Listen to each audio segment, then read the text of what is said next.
process as the regular iPhone 7. There are 2 pentaloop screws down at the bottom of the phone right next to where the headphone jack used to be. If you need a screwdriver or replacement screen, I will link those for you in the video description right below this video.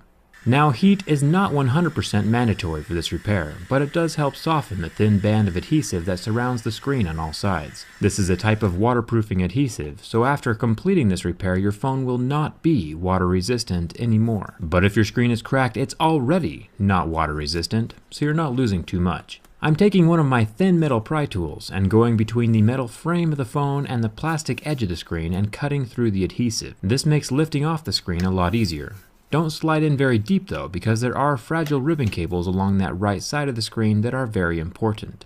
The bottom of the screen will lift up first, and then you'll have to pull the top of the screen down and out of the phone frame. Then the whole thing flips open like a book. For this next part, we need a new bit. It is called a Y000 tri-point screwdriver, and I'll include a link for that as well in the video description. There are 7 of these tri-point screws holding down 2 silver plates. It is excruciatingly important that you keep your screws organized. Put them on a separate piece of paper next to you, and draw a picture or label where each screw comes from. Some of them are different sizes. I'll use a plastic pry tool to unsnap the battery connection so that there is no power to the rest of the device, and then I'll start unclipping the little ribbon cables. These are just like little mega blocks.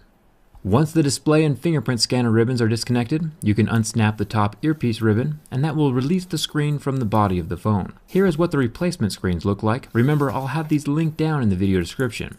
It is super important to be gentle to the ribbon cables. If they get bent or kinked too far in any direction, your new screen will not work after the installation is complete. We do have to transfer over some of the components to the new screen, like the earpiece and the home button. I'll start with the earpiece. There are 5 screws up here at the top that need to be removed. These ones are regular Phillips head screws. Now that the screws are out, I will remove the top metal bracket and slip out the little earpiece speaker. Then comes the tricky part. This little ribbon cable might look complicated, but it's actually not. It is fragile though, and while it is very inexpensive to replace, it is better just to keep the original intact and not rip anything. So be very gentle with it. It's about as strong as paper is. Each little segment, like the front camera, the proximity sensors, and the little golden circular contact points, have some adhesive holding them to the back of the screen. I'll show you how to origami it back into place in a second. But first, let's get this home button transferred. There are 4 screws that we have down here. These are the same Y000 screws that we were working with before, and once these are out, we can remove the metal bracket. This exposes the guts of the fingerprint scanner touchpad. There is one more super tiny ribbon connector. Remember that this ribbon is also very fragile, so be careful with it, since this original home button does need to be transferred over to your new screen. Once the ribbon cable is lifted up, the button will just fall out from the front side of the phone. There's only one more thing we have to remove from the old screen, and that is the large metal backplate. This also has the Y000 screws on it, 3 on one side, 2 on the other side, and one more little screw down at the bottom. There is some adhesive holding the plate to the ribbon cables. You can lift that up and then slide the whole plate up and away from the back of the old shattered screen. Take that same plate and feed the ribbons from your new working display through the little hole. Being gentle with the ribbons, make sure they are straight and not kinked before you screw the plate down. Get all the metal frame screws into place, 3 on the right, 1 at the bottom, and 2 on the left side. And then the home button gets put back into place from the front side of the screen. There is a little plastic guiding pin on the back side of the screen that will help the little ribbon fall in the exact place that it needs to go. Then it can be snapped into the other little connector right next to it. When you are screwing the screw for the back of the home button, make sure it is snug, but don't go too tight. It is a pretty fragile little piece of tech, and a super aggressive screw might cause damage.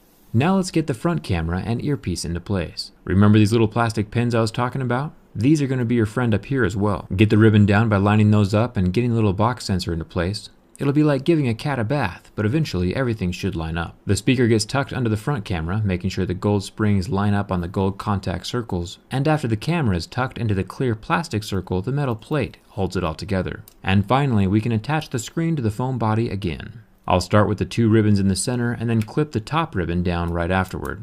You'll feel each of them snap into place, just like a little Lego. It has a much better ring to it.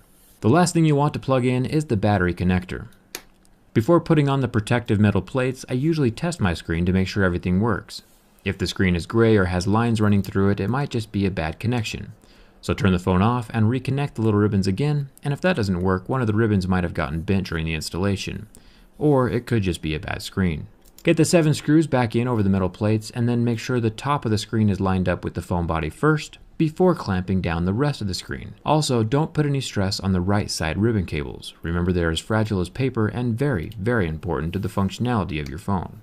So don't let them rip. Thumbs up for success, I have a working phone again. I'm normally an Android guy, but I've been using an iPhone for the past few months. I'll have my review video posted with my verdict very, very soon. Let me know if you have any questions. I try to be pretty active down in the comments, and if I don't respond, someone else sure will. You can usually get an answer pretty quick here on my channel.